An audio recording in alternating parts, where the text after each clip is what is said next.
Continuamos con nuestra serie de Hebreos. Estamos ahora en el último capítulo del libro de los Hebreos. Y con esto inicia los últimos 3 mensajes de nuestra serie.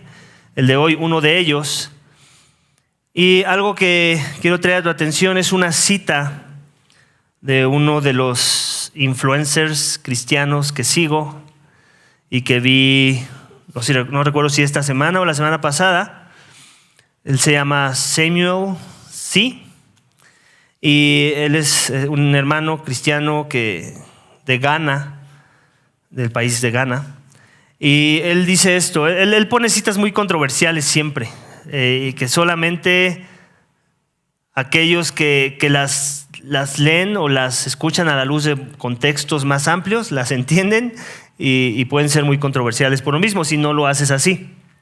Pero esta no necesita un contexto muy amplio, creo yo. Creo que es muy directa, pero también muy fuerte. Y su cita en el internet fue esta: si no amas a los cristianos, no amas a Cristo. Está fuerte, ¿eh? Si no amas a los cristianos, no amas a Cristo. Ouch.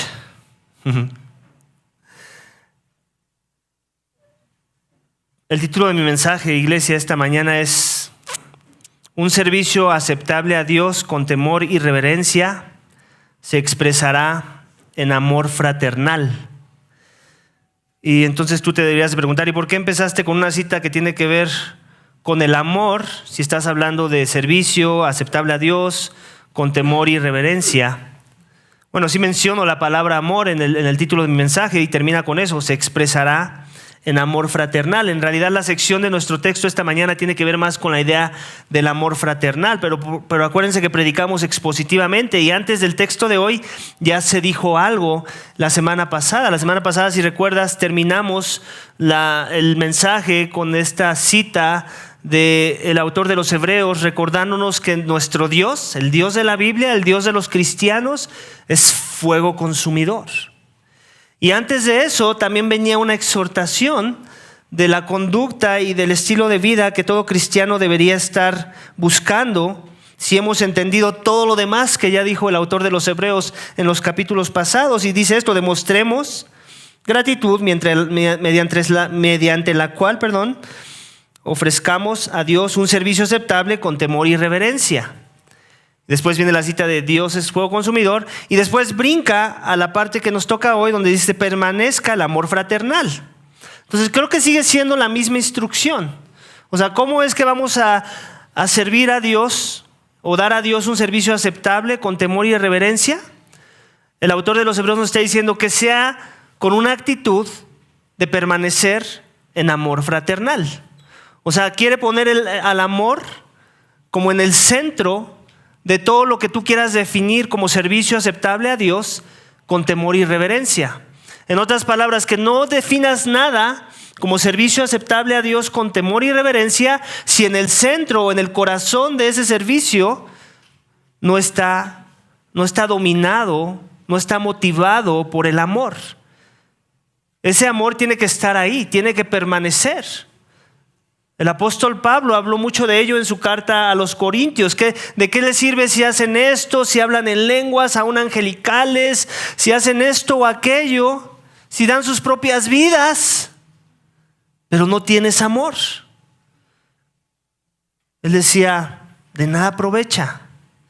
Eres como un címbalo que resuena. No tienes esencia, vamos. Desperdiciaste todo tu tiempo básicamente en hacer todo eso que se ve muy bien, que parece servicio hacia los demás, pero que no tuvo un fundamento, que no fue motivado por el amor. Y el autor de los Hebreos parece que se puso a platicar con Pablo, al menos que tú creas que es Pablo, y llegan a las mismas conclusiones. El amor es central en medio de ese servicio que debemos estar buscando tener como creyentes. Y por eso el título de mi sermón, que te quiero recordar nuevamente: un servicio aceptable a Dios con temor y reverencia se expresará en amor fraternal. Tenemos que definir nuestros términos, amén. Eso es algo que caracteriza a la fe cristiana, el definir nuestros términos. Eso es algo que al mundo no le gusta. Al mundo le gusta tener una definición universal de las cosas. La fe cristiana define sus términos muy a la manera de Dios, no a la manera de los hombres. Y el amor tiene sus definiciones, porque eso es lo que nos está diciendo el autor de los Hebreos de entrada. Se parece mucho a cuando en las cartas que Pablo da a Tito o a Timoteo, y él menciona un poco el perfil de aquellos que aspiran a ser ancianos, a ser pastores. ¿Con qué declaración inicia? Que sean ¿qué? Irreprensibles. Y después nos da una lista de cosas de cómo él define el ser irreprensible. O sea, ser irreprensible en esto, en pastorear bien su casa, ser irreprensible en esto, en que no ame las ganancias deshonestas, ser irreprensible en bla, bla, bla. Entonces, la parte de ser irreprensible como que es el panorama más amplio o el mandamiento central, por decirlo así, y después les dice las formas en las que deben ser irreprensibles aquellos que aspiran a ancianos. Y creo, y me atrevo a decir que es algo muy parecido a lo que encontramos en el texto que vamos a ver esta mañana, en donde el autor de los Hebreos le dice a la comunidad de creyentes a la que él escribe, a su audiencia original y a nosotros también, dice, permanezcan en el amor fraternal, como algo que todos debemos estar buscando y algo que él asume que ya está sucediendo en nuestras vidas. ¿Te das cuenta? No está diciendo busquen el amor fraternal, como diciendo es algo que no tienes y debes de buscar y encontrar. Él ya asume que si eres un seguidor de Cristo, si en verdad has entendido que Jesús es mejor, entonces es porque el amor está en ti. Y ahora de ti fluye el amor que Dios te mostró. Y entonces Él quiere, en su último capítulo de esta carta, darnos aplicaciones, darnos ideas de cómo vivir la teología que ya nos explicó en las páginas anteriores, en todos los capítulos anteriores. Él quiere que la iglesia de Cristo sea una iglesia que pone su fe en acción, una iglesia que no nada más tiene las correctas cosas que tiene que creer de Dios, sino que como consecuencia de que crees correctamente quién es ese Dios, ahora tu vida va a dar frutos de arrepentimiento. Esas obras que Dios preparó de antemano para que andemos en ellas. Y todas quiere que tengan una centralidad en el amor, permanecer en ese amor. Y después nos va a empezar a definir cómo luce el permanecer en el amor. O sea, va a definir nuestros términos. No nada más nos va a decir, ama, permanece en el amor, sino quiere que definamos cómo luce el amor cristiano para que de alguna forma también contraste el amor del mundo. Porque el mundo también te ofrece una versión del amor. El problema de su versión es que es egocéntrica, es centrada en el hombre, es humanista y no tiene nada que ver con la gloria de Dios. La definición del amor y de permanecer en el amor a la manera de Dios la vamos a encontrar en esta sección. Y claro, hay más que decir, pero el autor de los Hebreos nos va a dar algunos puntos de aplicación. No creas que aquí se encuentra toda la aplicación de todo lo que hay que vivir en la fe cristiana. Son algunos, por eso es que tenemos muchas cartas, por eso es que nuestro canon es más extenso, porque tenemos que estar buscando todo el consejo de Dios, entre los cuales se encuentra el libro de los Hebreos. Amén. Entonces vamos a ver el primero de ellos. Un servicio aceptable a Dios con temor y reverencia se expresará en amor fraternal. ¿Y cómo se ve ese amor fraternal? El primer punto de nuestro mensaje de hoy es en ser hospitalario. Y este es un mandamiento, no una sugerencia, que vamos a encontrar en el segundo versículo de nuestro texto, en Hebreos 13, que dice, no se olviden de mostrar hospitalidad, porque por ella, algunos sin saberlo, hospedaron ángeles. No se olviden de mostrar hospitalidad, porque por ella, algunos sin saberlo, hospedaron ángeles. Yo anteriormente ya te he mencionado de unos amigos queridos que teníamos en Canadá, mi esposo y yo, que eran de Siria. Y estos amigos eran muy mayores en comparado a nuestras edades, los podíamos ver algo así como nuestros padres. Y algo que les caracterizaba a ellos, que eran musulmanes, por cierto, es que era la hospitalidad. O sea, vamos, nuestra hospitalidad, creo que aún a la fecha, la que pudiéramos mostrar Miriam y yo como familia, en contraste con la hospitalidad de ellos, nosotros andábamos algo así como, seguimos como en pañales, comparado con la hospitalidad que ellos mostraban. Muy generosos en el trato que te daban, en lo anticipados que ellos estaban de que vinieras a su casa. Se ponían mucha atención al detalle en lo que te querían ofrecer, lo que te ponían a la mesa. Siempre era muy abundante. Sacaban de lo mejor para servirnos.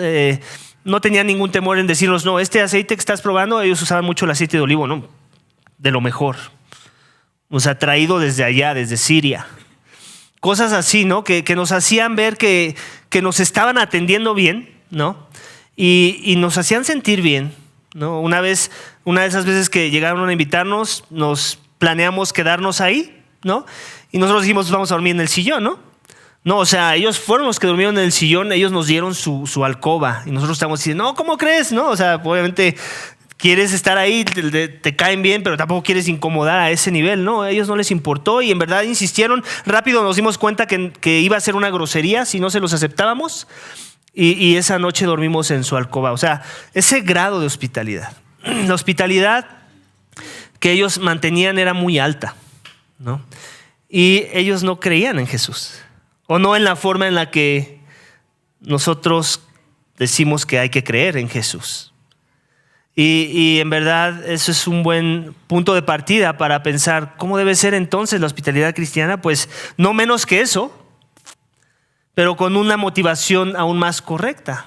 Una motivación centrada en el amor. Yo no sé si tú alguna vez les he contado o les he compartido mi testimonio en esta dirección, pero mucho de lo que me atrajo al cristianismo también fue la hospitalidad. En este caso de un cristiano, esta vez fue un cristiano.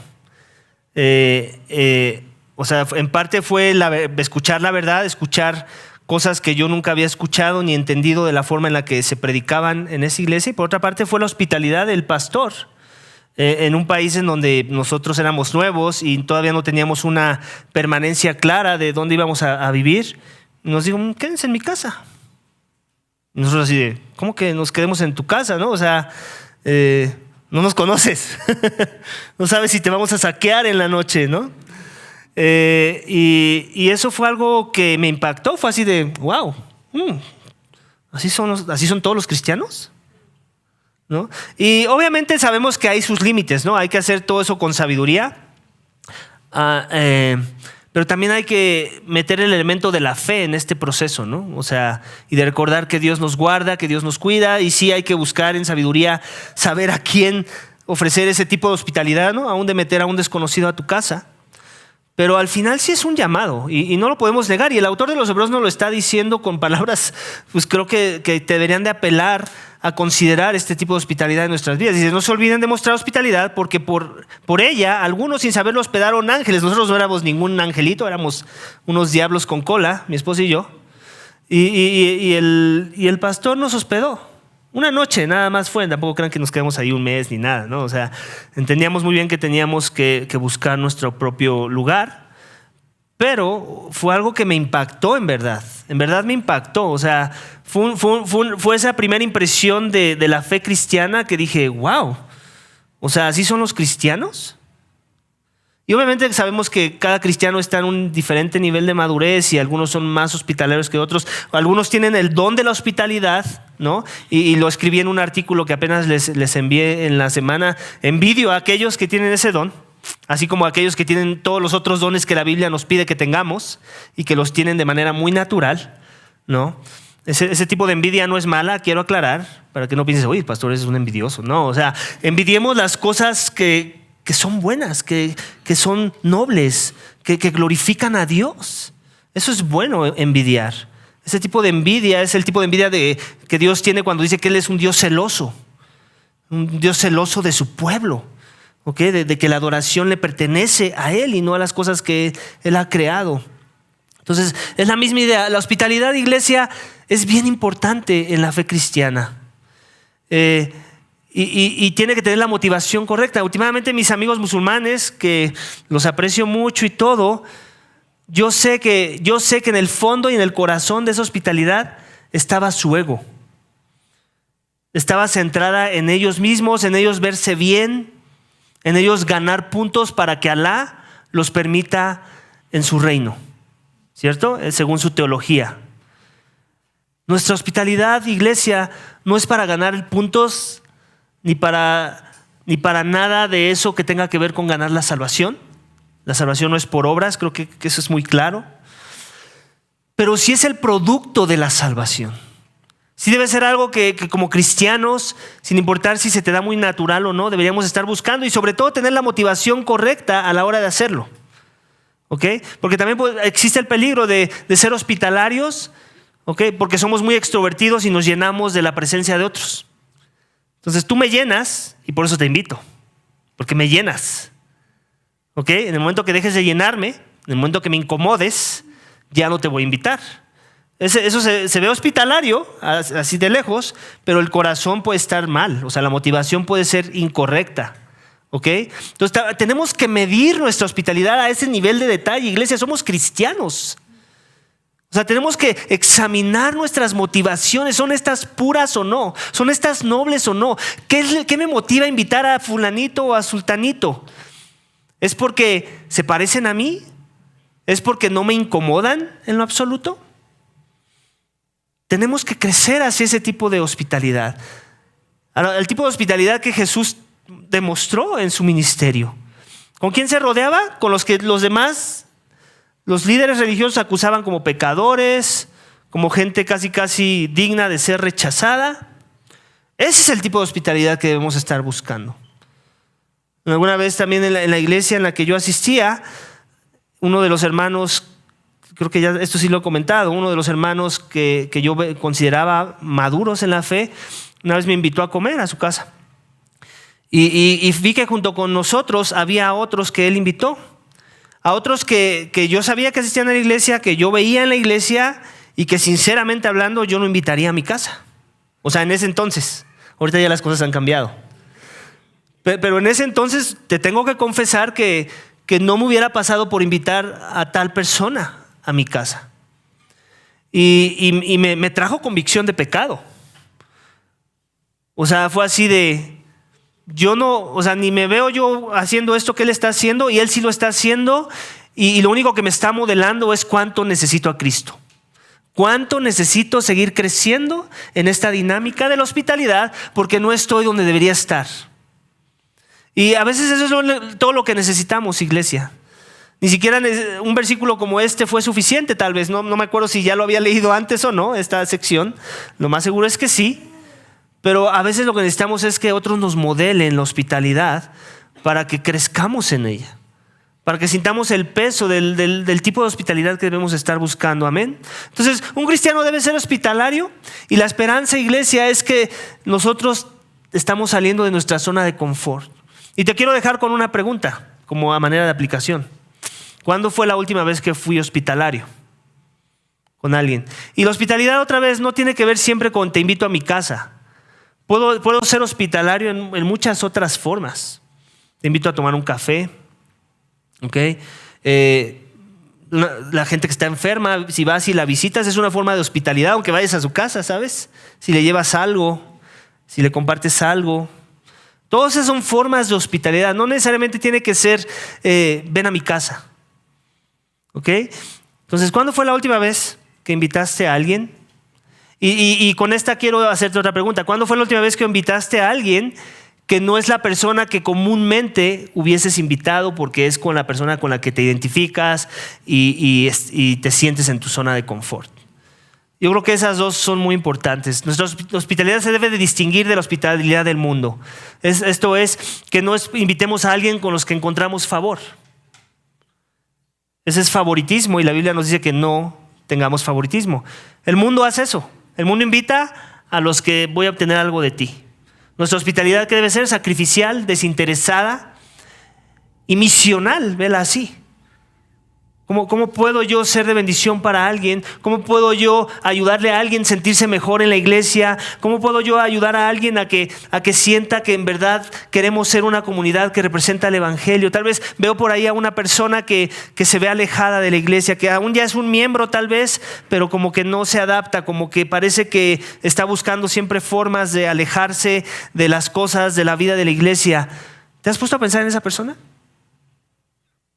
¿Has buscado y has orado a Dios para decir, ayúdame a salir de mi zona de confort, Señor, para proponerle, obviamente con sabiduría, hombres, no vayan a pensar, hay una chica y yo le voy a invitar a mi casa? No, con sabiduría, háganlo grupal si son solteros, ¿ok? Pero esa es la idea, amén. Sí me doy a entender. El sermón de hoy va a ser muy aplicacional, va a ser muy de dar ejemplos, va a ser muy, ya vimos toda la teología de que ya el autor de los Hebreos nos ha dado. Y ese es el fundamento. La esperanza que de ahí sale el amor, porque hemos confiado en Jesús, porque Jesús es mejor. Pero ahora dice el autor de los Hebreos, hay que vivir la fe. Hay que mostrar que el Espíritu, la canción que cantamos hace un momento, está ahí en nosotros y a través de nosotros. Amén. Entonces, esa es una pregunta para que te lleves de tarea, pero no nada más para que la contestes, sino para que entonces también ores a Dios y digas, Dios, ayúdame a salir de mi zona de confort. Quiero ser hospitalario. Quiero ser muy hospitalario, ¿ok?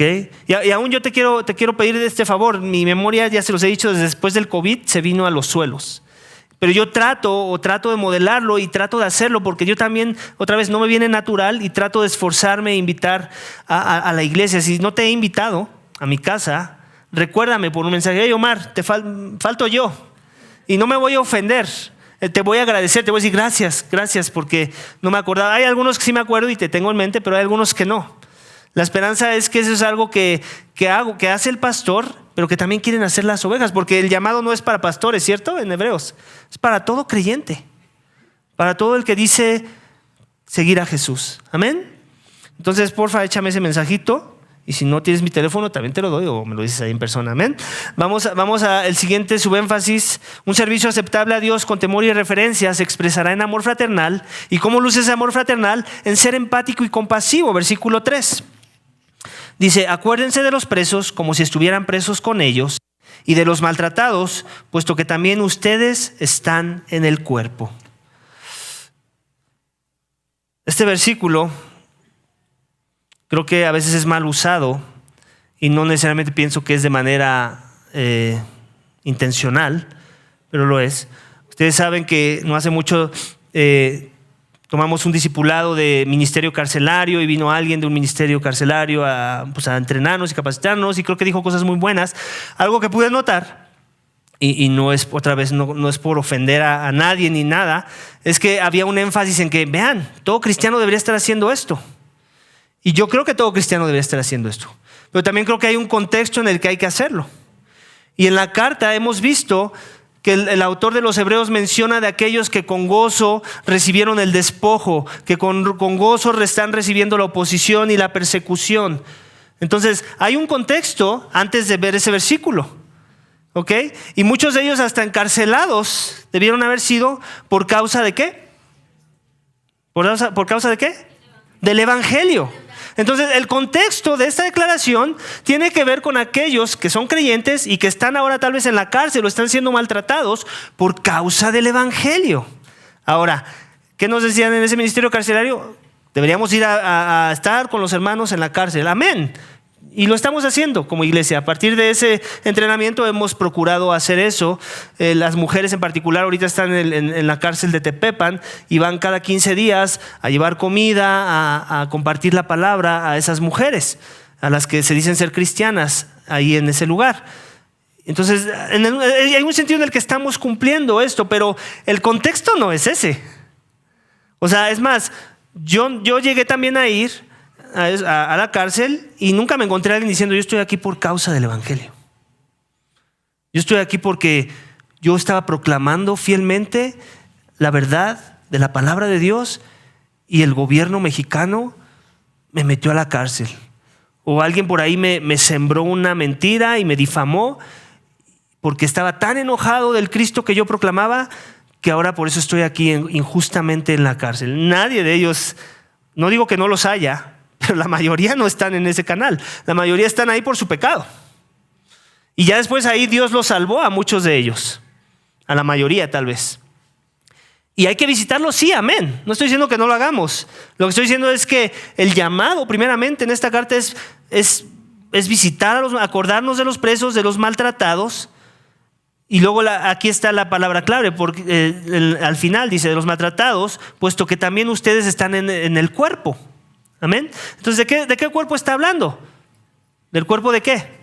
De creyentes. El cuerpo de Cristo, que es el cuerpo de los creyentes. En otras palabras está diciendo, acuérdate de ellos porque tú podrías estar también ahí. O la esperanza es que tú pudieras ser ellos porque tú también estás siendo encarcelado o estás siendo maltratado porque tú crees en el Dios que ellos creyeron y podrías recibir las consecuencias que ellos recibieron por causa de haber creído en ese Dios. Entonces nos está animando a procurar a nuestros hermanos en la fe que están siendo maltratados por el evangelio, que han sido encarcelados injustamente por su fe. Entonces, ese es el contexto, de forma que entonces la pregunta sería, ¿toda iglesia debería estar yendo a las cárceles todo el tiempo y si no estarían en desobediencia a este mandamiento? No. La respuesta es no. Y cualquiera que venga con una actitud legalista, decir, iglesia, ¿qué están haciendo? ¿No tienen un ministerio carcelario? En realidad ni siquiera ha leído la carta de los hebreos. La carta tiene un contexto que hay que mirar para después poder obedecer correctamente lo que dice, las cosas que nos pide en capítulo 13, amén. Con eso que estamos diciendo, que ya no vamos a ir a la cárcel, no, lo queremos seguir haciendo porque es de bendición y algo que hemos detectado en nuestras visitas es que la doctrina es mala. La doctrina es mala en las cárceles, contrario a lo que nos dijeron en el entrenamiento, que la mejor doctrina era la de las cárceles, que porque ellos tienen todo el tiempo para leer sus Biblias. Bueno, no necesariamente leer la Biblia todo el tiempo significa que la entiendes o que llegas a la interpretación correcta de los pasajes. Amén. Entonces eso hemos detectado y por eso queremos seguir yendo, porque creo que hemos ayudado y hemos visto los frutos, aún en la manera de que ahora oran las mujeres, en que ya oran más considerando la soberanía de Dios sobre sus vidas. ¿Okay? Y que lo que necesitan no necesariamente es la libertad que ellos quisieran en la sociedad, sino una libertad más espiritual que es aún más necesaria en la vida de cada persona. Amén.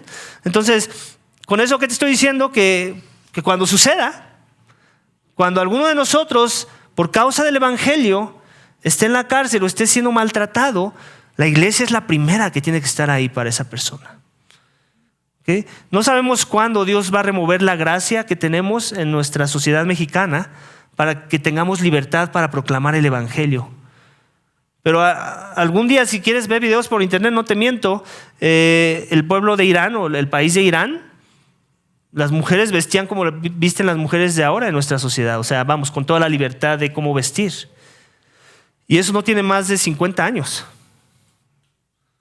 Y ahorita como visten las mujeres iraníes, te tienen que cubrir, tienen que tener una etiqueta musulmana. Y no pienses que eso no puede pasar en nuestro país. Tal vez no por influencia del Islam, pero sí tal vez por influencia del socialismo, que ahí está tocando la puerta a nuestra política, o otras cosas que puedan hacer cambios radicales en la sociedad. Y que en verdad entonces empecemos a experimentar el tipo de aflicciones y oposición que la audiencia original del autor de los Hebreos estuvo experimentando en sus días. O sea, no lo quites del radar, es una posibilidad. Sucede en lugares como Chiapas. No pienses que no está sucediendo ya en nuestra sociedad mexicana. Hay gente que está siendo marginada de sus poblados indígenas, porque la mayoría de la comunidad odia el cristianismo que ellos les predican. Y los corren, les dan ultimátum, tienes 8 días para salir de este lugar, si no te vamos a meter a la cárcel o hasta te vamos a matar. Eso está sucediendo en nuestro país, si no estabas enterado. Entonces, iglesia, tenemos que ser empáticos y compasivos. Amén. Creo que ese es el llamado, a ser empáticos, considerando que podríamos estar ahí junto con ellos, y compasivos, ¿en qué sentir? En cubrir sus necesidades en la medida de lo posible y si se puede sacarlos de la cárcel. ¿Okay? Si se puede ir la extramilla en ese lugar. ¿Qué formas vamos a encontrar para sacar a alguien que está siendo encarcelado por causa del evangelio? de ese lugar, de ese estado, ¿no? Orar por ellos por lo menos, ¿no? Era lo que hacía la iglesia en el libro de Hechos. Cuando los apóstoles eran encarcelados, ¿qué les pedían? Oren para ver si podemos salir de aquí, para ver si podemos ser liberados. Y el pueblo oraba y salían, ¿cierto? Entonces, por lo menos, o la oración sí es parte del llamado de cómo podemos mostrar compasión y ser empáticos en medio de los sufrimientos. Lo hicimos este miércoles, por cierto, en la reunión de oración por Zoom. Algo de lo que hicimos fue orar por la iglesia perseguida en diferentes países. Entonces, por eso la importancia de vivir la vida en comunidad, porque tú no sabes cuándo vamos a dar un énfasis en algo de lo que la Biblia nos dice que debemos estar buscando hacer. ¿Ok? Así es que si este es comercial, si crees o menosprecias o en realidad no estás haciendo tu mayor esfuerzo para conectarte los miércoles por Zoom, por favor, hazlo, porque te estás perdiendo de muchas bendiciones y de muchas formas en las que estás obedeciendo la palabra de Dios. Amén. Vamos al siguiente subénfasis. Un servicio aceptable a Dios con temor y reverencia se expresará en amor fraternal como sé fiel a tu cónyuge. Ese es un siguiente versículo, versículo 4. Dice, sea el matrimonio honroso en todos y el hecho matrimonial sin deshonra, porque a los inmorales y a los adúlteros los juzgará Dios. Este es un versículo, creo que muy claro, del estándar que debemos estar buscando y de la forma en la que debemos estar honrando nuestros matrimonios. Obviamente el versículo se limita al contexto de la fidelidad en el sexo, ¿cierto? Es lo que está queriendo decir en la segunda parte. Dice, sea el matrimonio honroso en todos. Entonces, eso lo podremos definir de muchas formas, ¿no? ¿Cómo puedo honrar a mi esposa? Pues con mi hablar, con la paciencia, con muchas formas, considerando su interés antes que el mío. Y creo que esas son formas de honrar el matrimonio, ¿ok? Pero dice, y entonces quiere ser más específico. ¿Y el lecho matrimonial? ¿Qué es el lecho? ¿Recuerdas cuando Jesucristo sanó a alguien y le dijo, toma tu lecho y anda? ¿Qué era el lecho? Era como su cama, ¿ok? Era ese lugar donde se recostaba. Y dice, y el lecho matrimonial sin deshonra, ¿ok? ¿A qué se refiere con eso? ¿Qué hace uno con su pareja en la cama? Cosas, ¿cierto? Y lo que espera el autor de los Hebreos es que esas cosas que uno hace con la pareja y que tiene permitido y que son regalos de Dios, lo haga siempre con la pareja, siempre con la misma persona. No como el mundo nos enseña que hay libertinaje y que podemos escoger con quién acostarnos cuantas veces queramos hacerlo, en las formas en lo que lo queramos hacer. Ese no es el autor de los Hebreos, ese no es Dios en su palabra. Dios quiere definir y quiere que si algo va a caracterizar los matrimonios cristianos es la fidelidad a sus esposos, a sus esposas. Quiere que sea un distintivo de la fe, quiere que sea una marca del creyente. Dios quiere, iglesia, que busquemos la santidad en muchas formas. Una de ellas, que cuando el mundo perdido, cuando el mundo que odia a Cristo nos voltea a ver, no pueda decir nada con respecto a cómo es el matrimonio en la comunidad de creyentes. Dios quiere que vean ellos una distinción entre los que son creyentes y entre los que no son creyentes, y entonces no puedan tener una forma de acusarnos para decir, ¿para qué necesito a Cristo si eres igual a yo? Si eres igual a mí. Si buscas las mismas cosas que yo busco y te places de las mismas cosas que yo me plazco. Entonces tenemos que honrar a nuestras esposas. ¿Cómo? Siendo fieles. Y va en dos direcciones. Mujeres siendo fieles a sus esposos y hombres siendo fieles a sus esposas. Dice, porque a los inmorales, y luego da una respuesta de lo que sucede con respecto a aquellos que no viven esta verdad.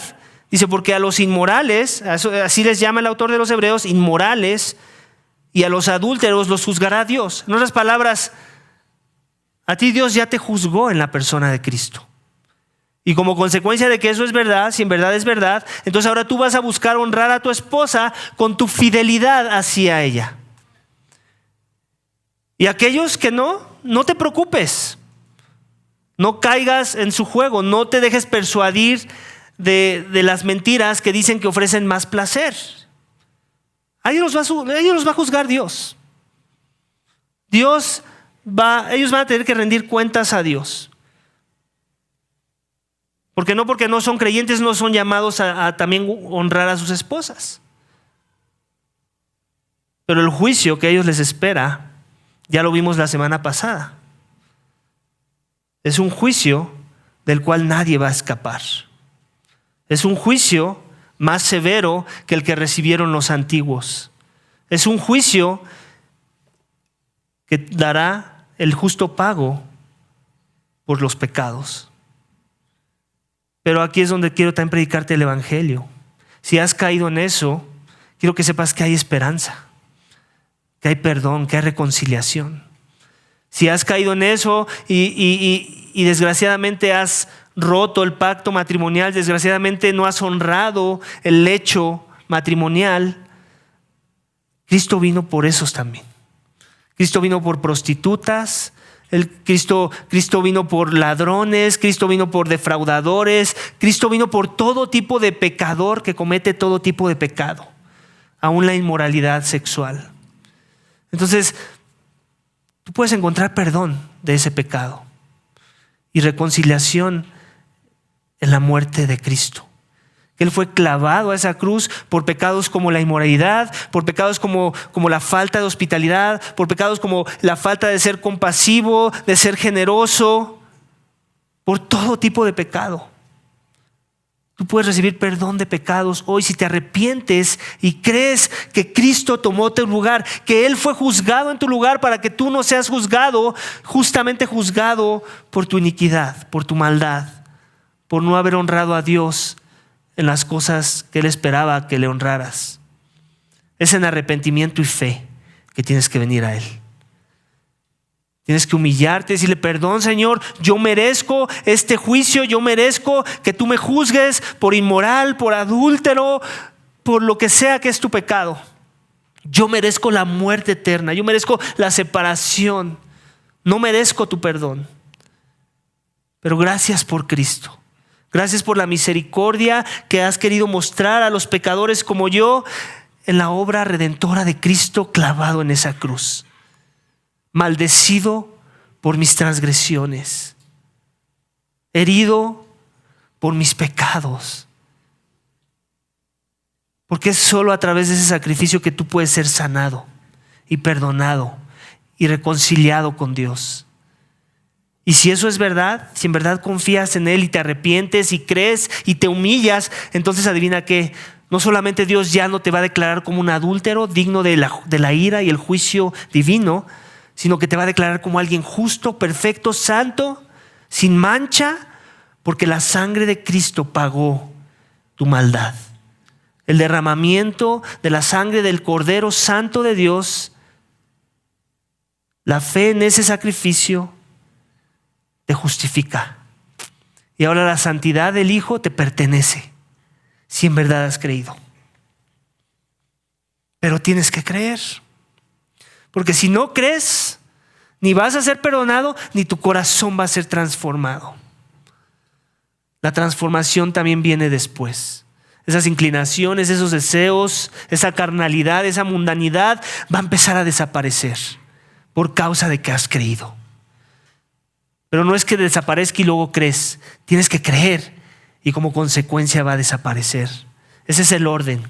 Dios te va a dar la fuerza, el poder, el Espíritu Santo que mora en todo creyente para que tu vida sea transformada, sea liberada y puedas servir a Dios con un servicio aceptable, con temor y reverencia que expresa amor fraternal. Amén.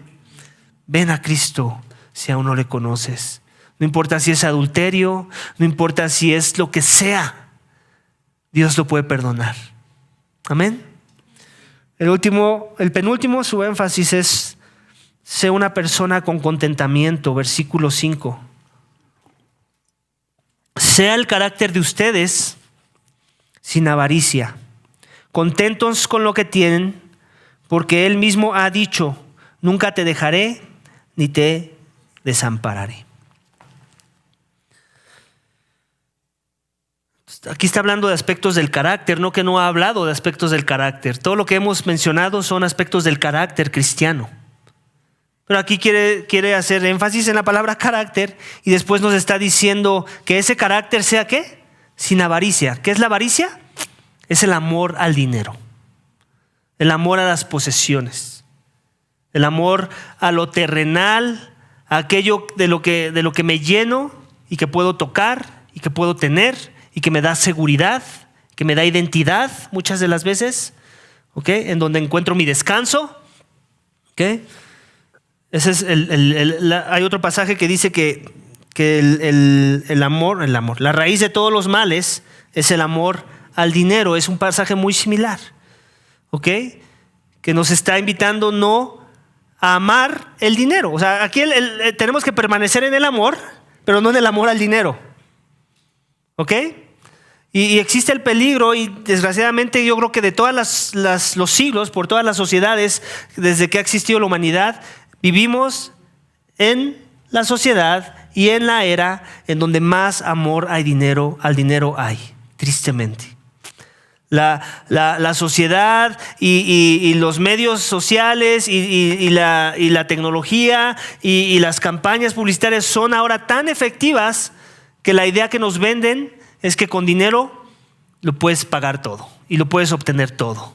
Y con dinero pues puedes cubrir esa área de insatisfacción, esa área de tristeza. Si solo tuviera dinero, esto se arreglaría, ¿cierto? No importa si es salud, no importa si es problemas en el hogar, no importa si es lo que sea. Y entonces nos creemos la mentira y caemos en el jueguito, y entonces ahora nuestras vidas se trata de ¿qué? No de trabajar para vivir, sino de vivir trabajando. ¿Y para qué? Para hacer dinero. Todo gira alrededor del dinero, y el dinero se convierte en ese ídolo que nos trae seguridad, que nos trae paz, ¿no? Y muchas veces lo sobreespiritualizamos, ¿no? No, es que es bueno ahorrar. La Biblia habla de que hay que ahorrar. Sí, pero hermano, tú quieres ahorrar para vivir 100 años y ya tienes 60. ¿No? Entonces, sí, hay principios de la palabra de Dios que tenemos que buscar vivir, pero hay otros que tenemos que tener un balance sano. Sí, ahorrar, pero hay que tener límites en el ahorro. Sí, trabajar, pero con dignidad, sin descuidar otros asuntos, sin descuidar tu familia, sin descuidar asuntos que tienen que ver con la iglesia, que te permiten seguir creciendo en la santidad y en el discernimiento del bien y el mal, para que después sepas qué hacer con ese dinero con el que trabajas y no lo estés gastando en cosas que no aprovechan, en cosas que te distraen de la fe, en cosas que revelan más egoísmo y egocentrismo que generosidad. ¿Ok? Dios quiere que tengas mucho dinero. Escúchame bien, aquí me voy a ver bien predicador de la prosperidad. Dios quiere que tengas mucho dinero y que cuando lo tengas seas muy hospitalario, seas muy generoso en su hospitalidad, seas muy empático y compasivo, y des mucho de ese dinero a ministerios de compasión, ¿ok? Y quiere que le compres flores solo a tu esposa y a nadie más, ¿ok? O sea, Dios quiere que tengas dinero, sí, pero que lo uses bien. Y que si no lo vas a usar para las cosas del reino, yo oro para que Dios no te dé dinero. Así. Porque eso es algo de lo que va a ayudar a que te permanezcas humilde y dependiente a Dios. Y que si algo vas a idolatrar y buscar y encontrar tu seguridad y tu confianza, sea en Dios y no en el dinero. Amén. Entonces, iglesia, debemos de tener ¿cuál sería lo contrario de no ser avaricioso? Nos lo está diciendo el mismo pasaje. Dice, sea su carácter sin avaricia, y luego nos dice lo que sí debe ser: contentos con lo que tienen, porque Él mismo ha dicho, nunca te dejaré ni te desampararé. En otras palabras, ese dinero que tienes ahorita en tu cuenta o ese salario que ahorita ganas es lo que Dios quiere que tengas, ¿sabes? No pienses que Él se equivocó, no pienses que Él tiene la nómina ahí en los cielos de todos nosotros y se le escapó un cero a la derecha. Dios seguro te escapó un cero a la derecha. Dios seguro te equivocaste. No era esta entrevista la que tenía que pasar, era la de esta empresa que me iban a pagar muy bien. No, Dios quiere que tengas el dinero que tienes. Y de todos, sin importar si ganas más o menos, tiene la expectativa de todas las cosas que ya mencionamos, de que seas generoso, de que lo pongas a trabajar para la obra del ministerio. Y sí, que también lo disfrutes. No vamos a ser fatalistas. No estamos diciendo no de vez en cuando te vayas de vacaciones, no de vez en cuando te des una comida que te gusta en un restaurante lujoso, pero que sea eso, de vez en cuando. Que no sea para lo que vives. Hay gente que se quiere ir de vacaciones 5 veces al año. ¿Eso es vanidad? Yo creo que con 1 o hasta 2, y no que quiero poner un estándar, quiero tener cuidado con eso, pero hasta 2 es suficiente. La realidad es esta, y a mí me pasa siempre. Regreso a mis vacaciones y a veces deseo no haberme ido de vacaciones. Regreso cansado, regreso sin dinero. O sea, vanidad de vanidades. Al final todo es vanidad. Y eso es verdad, iglesia, y se nos olvida. Y a veces esos momentos que estábamos buscando, tan expectantes de ahora sí que llegue diciembre, me den mi aguinaldo, me voy de vacaciones. Y se nos olvida todo lo demás que Dios quiere que hagamos. Y ni siquiera somos proporcionales en eso que Dios ha puesto en nuestras manos. Y sí me voy de vacaciones, pero no donde podría irme con todo este dinero. ¿En dónde voy a poner ojos con respecto a la generosidad, a la hospitalidad? Todo eso es importante, iglesia. No seamos como el mundo. El mundo hace eso. Entonces, ¿cuál diferencia hay entre el mundo y nosotros? Si vamos a vivir nuestras vidas al máximo, sin límites, a mi manera. Amén. Entonces tengamos contentamiento. Eso que tienes es lo que Dios quiere que ganes. Y con eso Él quiere que le sirvas, que le honres, que le representes y que muestres todas las cosas del carácter que hemos estado hablando y otras están por ahí. Amén. Por último, entonces tenemos que tener contentamiento. La gente que más adoro y que tú también deberías de adorar en tu vida es la gente que tiene contentamiento. Que míralo en su necesidad, no cambia, él está bien, es estable. Sigue siendo la misma persona, cordial, que participa, que quiere ser parte de las cosas. Esa es la personas más íntegras. Y Pablo lo dice, ¿no? Yo he aprendido a tener gozo, a tener contentamiento en la abundancia y en la escasez. Eso dice Pablo. Amén. Eso debería ser cada creyente, no nada más Pablo porque él era el apóstol y nosotros no porque no somos el apóstol. El llamado es para todos. El contentamiento es esencial en la fe, iglesia. Que la gente cuando te vea que perdiste tu trabajo no diga, no, pues sí, por eso anda así deprimido y enojón porque perdió su trabajo. Se le entiende. La gente no puede llegar a esas conclusiones de tu vida. Al contrario, que los impacte, que digan, mira lo que perdió su trabajo, yo ya ahorita estaría que me llevaría y yo lo veo bien, lo veo tranquilo, lo veo esperanzado, lo veo sonriente. Ese es el cuerpo, ese es el testimonio que el Evangelio trae a nuestras vidas y al mundo perdido para que crean, para que vean que Dios es poderoso, para que vean que en verdad Dios existe y que envió a su Hijo. Amén. Y por último, que tiene que ver con, en realidad es como que el punto clave para poder vivir todo lo demás, es lo que dice en versículo 6. Dice, de manera que decimos confiadamente, el Señor es el que me ayuda, no temeré. ¿Qué podrá hacerme el hombre? El Señor es el que me ayuda, no temeré. ¿Qué podrá hacerme el hombre? Esa es una cita de Salmo 118:6, por si la quieres anotar. Pero que es algo que nos recuerda que todo esto es difícil de vivir. La fe cristiana no es fácil. Aquí nunca nadie dijo, el predicador no dijo, esto es fácil, ¿por qué no lo estamos haciendo, iglesia? En realidad es difícil. En nuestras fuerzas nunca lo podremos hacer. Necesitamos que la gracia que nos salvó sea la misma gracia que nos empodere a vivir cada uno de estos aspectos del carácter cristiano, de la forma en la que luce el amor fraternal. Y adivina qué, tú no puedes solo, necesitas la ayuda de Jesús. Y es lo que dice el versículo, nuevamente lo voy a volver a leer. De manera que decimos confiadamente, el Señor es el que me ayuda. Iglesia, no te desanimes, yo sé que es difícil.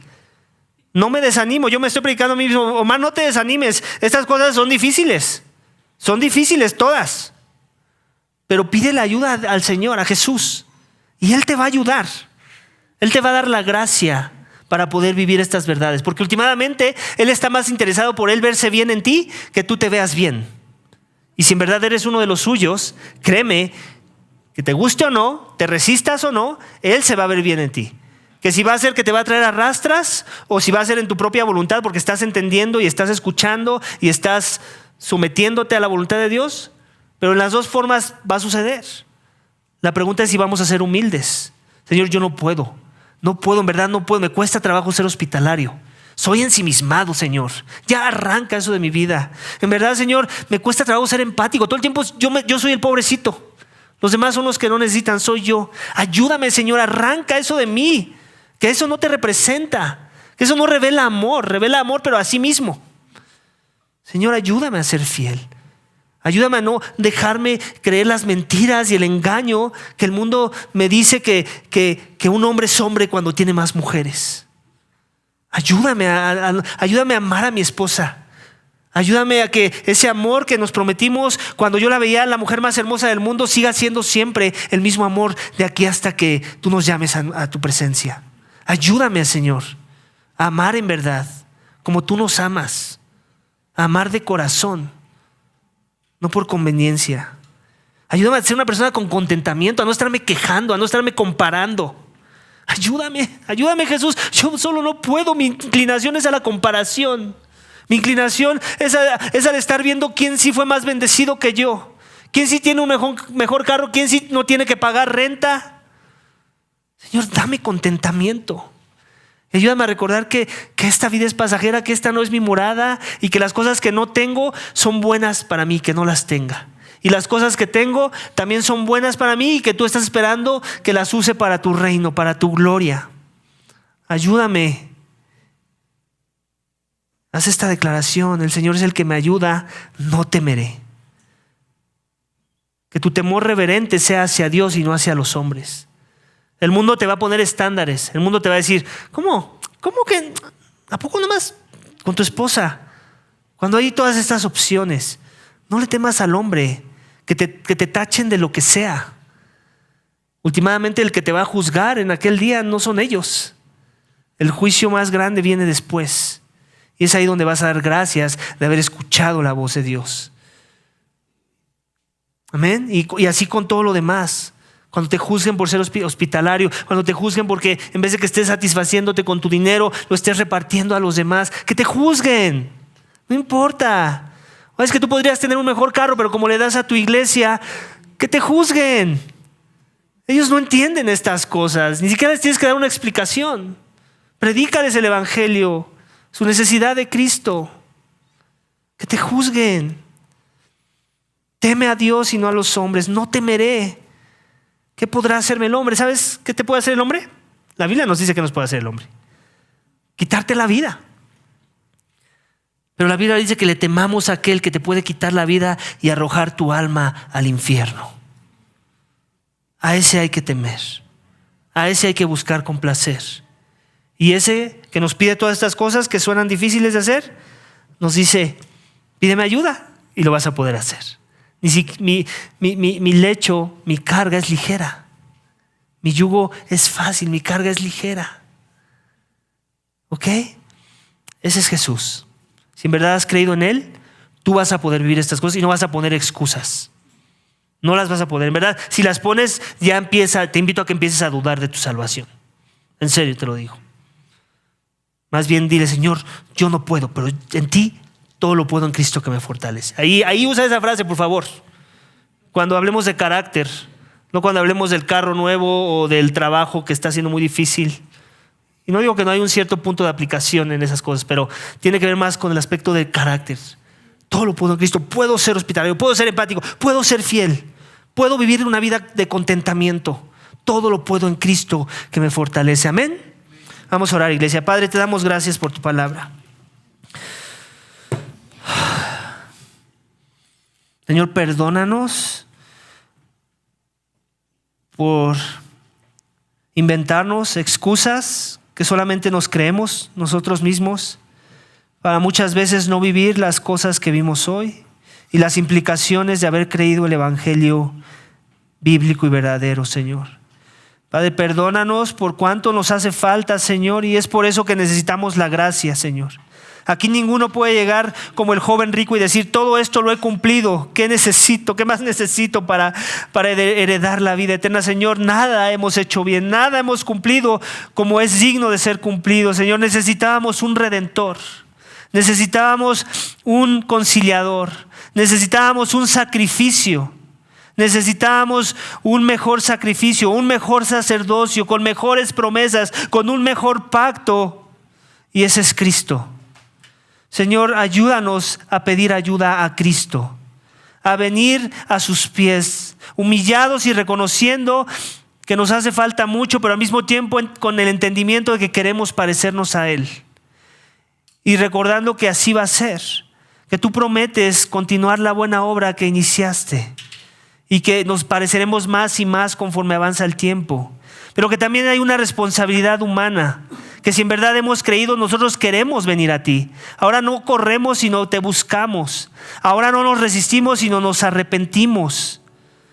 Ahora no somos autosuficientes, sino nos humillamos y pedimos tu ayuda. Perdónanos, Señor, cuando seguimos siendo con las características del viejo hombre y queremos seguir haciendo las cosas en nuestras fuerzas o buscando la piedad en nuestra fuerza y nuestra sabiduría. Ayúdanos, humíllanos, Señor, ayúdanos a buscar la santidad sin la cual nadie verá a Dios, Señor. Ayúdanos a representarte en este mundo, Señor, y recordar que tú has comprado un pueblo tuyo para gloria tuya, para alabanza de tu nombre, Señor. Que nuestras vidas sirvan para eso, para que tu nombre sea alabado y no avergonzado, para que tu nombre sea proclamado y no sea manchado, Señor. Perdona nuestros pecados y ayúdanos a vivir la santidad. Ayúdanos a dar un servicio en temor, en reverencia, pero centrado en el amor fraternal, en una motivación santa que viene de ti, de aquel que nos amó y que dio su vida en rescate por muchos.